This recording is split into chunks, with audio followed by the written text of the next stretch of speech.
The testimonies featured on this channel are presented as received, reflecting the personal experiences and perspectives of the individuals who have generously shared them with us. We encourage our viewers to approach these testimonies with compassion and understanding as they represent the personal journeys of those involved. Feel free to share your thoughts and experiences with us in the comments. Please also subscribe to experience daily transforming testimonies. Thank you for your understanding. My name is Marcus Henderson, and I want to share with you the most profound experience of my life, one that completely transformed everything I thought I knew about success, purpose, and eternity. Before September 22nd, 2019, I lived what most people would consider the perfect life. As a senior managing director at one of Toronto's most prestigious investment banking firms, I had achieved everything I had ever dreamed of and more. My corner office on the 47th floor overlooked Lake Ontario, and my annual compensation package exceeded what most families earn in a decade. I drove a Tesla Model S, owned a penthouse in the entertainment district,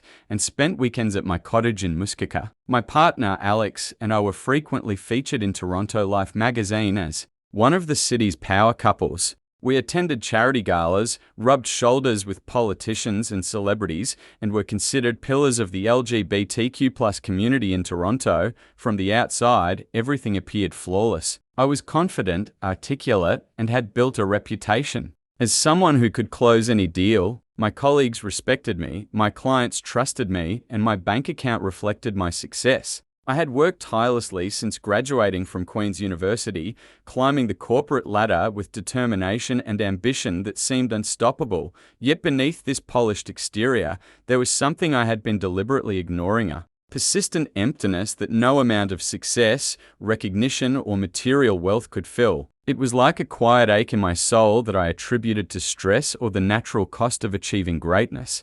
I dismissed it as the price of being driven and successful. My mother, Sarah, a soft-spoken woman from rural Manitoba, had always been a woman of deep faith. She would call me every Sunday evening, and without fail, she would tell me she was praying for me. She would gently ask about my spiritual life, express her love through scripture verses, and remind me that God had a purpose for my life. I found these conversations increasingly uncomfortable and outdated. In my worldview, faith was something for people who needed emotional crutches, not for sophisticated, educated professionals like myself. Mum, I appreciate your concern, I would often say, but I've built my life on logic, hard work, and results. That's what matters in the real world. She would always respond with such gentleness. I know you have, sweetheart. But there's so much more to life than what we can see. I'll keep praying. I would roll my eyes and change the subject, thinking her faith was a relic of a simpler time. The morning of September 22nd, 2019, started like any other high-stakes day. In my career, I had been working for months on a complex merger between two major Canadian corporations, a deal worth over $2.8 billion that would solidify my reputation and secure my promotion to the executive committee. The boardroom was filled with lawyers, executives, and regulators, all waiting for my presentation that would seal the deal. I remember feeling unusually tense that morning. My chest felt tight, and I attributed it to too much coffee and the pressure of the moment. As I stood to address the room, something felt different, not just nervous energy, but something deeper and more unsettling. My heart was racing in a way that seemed disproportionate to the situation, even for someone accustomed to high-pressure negotiations. Halfway through my presentation, as I was explaining the financial projections that would make everyone in the room significantly wealthier, I felt a crushing sensation in my chest. The room began to spin, and I heard my voice become distant and echoing. The last thing I remember was the concerned faces of my colleagues as the world went black. What happened next defies everything I thought I understood about existence. I found myself in a state of consciousness that was more vivid and real than anything I had ever experienced. I could see my body lying on the boardroom floor, surrounded by paramedics working frantically to revive me. I watched as they performed CPR, administered medications, and eventually loaded my lifeless form onto a stretcher, but I felt no panic, no pain, no fear. Instead, I experienced a profound sense of detachment and clarity. I could see Alex rushing into the hospital, could observe the controlled chaos of the emergency room, but it all felt like watching a movie of someone else's life. Later, I would learn that my heart had stopped for over 8 minutes medically. I was dead. I watched the medical team work on my body. I became aware of being drawn away from the physical realm into something indescribable. Colors that don't exist in our world. Swirled around me hues that conveyed emotions and memories rather than just visual information. I was moving through what felt like layers of reality, each one more intense and revealing than the last. Suddenly, I began reliving moments from my life, but not as simple memories. Instead, I experienced them with a completeness that included not just my own thoughts and feelings, but the thoughts and feelings of everyone around me. I felt the disappointment of the young analyst I had publicly humiliated for a minor error. I experienced the loneliness of the elderly janitor I had walked past countless times without acknowledgement. I felt the pain of friends I had dismissed when their struggles became inconvenient to my image. Each memory was like a window into truth I had never bothered to see. The emotions weren't filtered through my ego or self-justification, they were raw, unfiltered reality. I saw how my pursuit of success had created a wake of emotional casualties that I had never bothered to notice. The recognition was devastating and humbling in ways I had never imagined possible.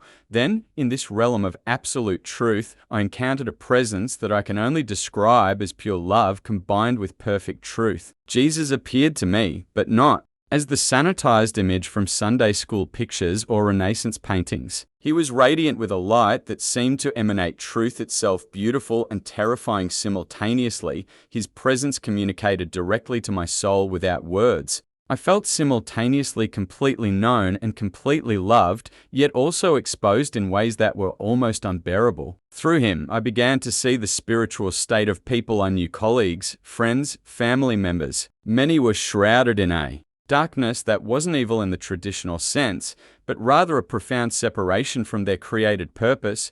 What shocked me most was seeing people from the LGBTQ+ community I had known and mentored. I saw individuals who had died, people I had celebrated as living their truth, and many were in states of deep spiritual anguish, not because of who they loved or how they identified, but because they had built their entire existence on rejecting the voice of their Creator, choosing instead to define themselves by their own understanding rather than seeking their true purpose. Jesus' gaze conveyed infinite sorrow rather than anger. I understood that every soul I was seeing had been called, had been loved, had been given opportunities to turn toward their Creator, but had consistently chosen self-determination over surrender to divine purpose. The tragedy wasn't their identity, it was their rejection of the one who created them with love and intention. Jesus then brought me into a space of pure light where my life was displayed with perfect clarity. I saw a book with my name on it, glowing with divine authorship, the story God had written for my life. As I watched, I could see how my choices had caused many of the pages to fade and become illegible. I witnessed moments where I had influenced others to move further from God. I saw the young professionals who looked up to me, who had learned from my example that success meant rejecting anything that couldn't be measured or monetized. I watched as my confident dismissal of faith had emboldened others to silence the quiet voice in their hearts that called them toward their Creator. Most painful was seeing a conference I had spoken at 2 years earlier, where I had addressed a room full of LGBTQ+ youth about finding success and authenticity. I had encouraged them to reject any voice, including religious voices, that didn't affirm their chosen identity. I watched as my words contributed to several young people hardening their hearts against God's call on their lives. I saw one young man in particular, Cameron, who had approached me after that conference. He had shared that he sometimes felt God calling him, but my speech had convinced him that such feelings were internalized oppression that needed to be overcome. I watched as he died 3 years later, still running from the love that had been pursuing him his entire life. The weight of responsibility was crushing. I realized that my platform, my influence, my confident rejection of faith had created ripple effects that extended far beyond my own life. I had unwittingly become an obstacle between people and their Creator. Jesus then showed me visions of what eternity looks like for those who persist in rejecting Him. It wasn't the fire and brimstone imagery I had always dismissed as primitive fear-mongering. Instead, it was something far more heartbreaking, the complete realization of truth when it was too late to act on it. I saw souls who had spent their earthly lives convinced they were living authentically, only to discover they had been running from their authentic selves the entire time. The The torment wasn't external punishment, it was the internal anguish of finally understanding what they had rejected and knowing it was too late to choose differently. I witnessed Cameron in this state, along with others I had known. They weren't being tortured by demons, they were being consumed by the truth they had spent their lives avoiding. The tragedy was overwhelming. They had believed they were choosing freedom, but had actually chosen a prison of their own making. Then Jesus showed me two possible futures for my own life. In the first vision, I saw myself returning to my old life, but now with the knowledge of what I had experienced. I watched as I became even more successful, eventually becoming CEO of the firm, accumulating more wealth, gaining more influence. But I also saw how this path led to increasing isolation from God and from my true purpose. In this future, I lived with the constant weight of what I knew to be true, but refused to act upon. I saw myself growing older, richer, more famous, but spiritually emptier with each passing year. The vision showed me dying decades later, surrounded by material success, but spiritually bankrupt, having wasted the second chance I had been given. The second path began with loss, immediate, painful, comprehensive loss. I saw myself losing my job, my financial security, many of my friendships, and even my relationship with Alex. The early years were marked by rejection, misunderstanding, and financial struggle. Former colleagues dismissed me as having had a psychotic break. Friends accused me of betraying the community that had supported my success, but as the vision continued, I saw something beautiful emerge from the ashes. I witnessed myself helping others who were searching for authentic truth and purpose. I saw speaking engagements where I shared my story with humility rather than pride, and watched as hearts were open to consider possibilities they had previously rejected. I saw myself years later, living more simply, but with a peace I had never known during my successful years. I was no longer performing for applause or accumulating achievements to fill the void in my soul. Instead, I was living in alignment with my created purpose, and the fulfillment was profound. Jesus looked at me with infinite compassion and said, "This path is still available to you. The choice is yours." The warmth of God's presence pulled me back toward my body, and I felt the jarring sensation of re-entering physical existence. As consciousness returned in the hospital room, I was overwhelmed by the vividness of what I had experienced and the weight of the message I had been given.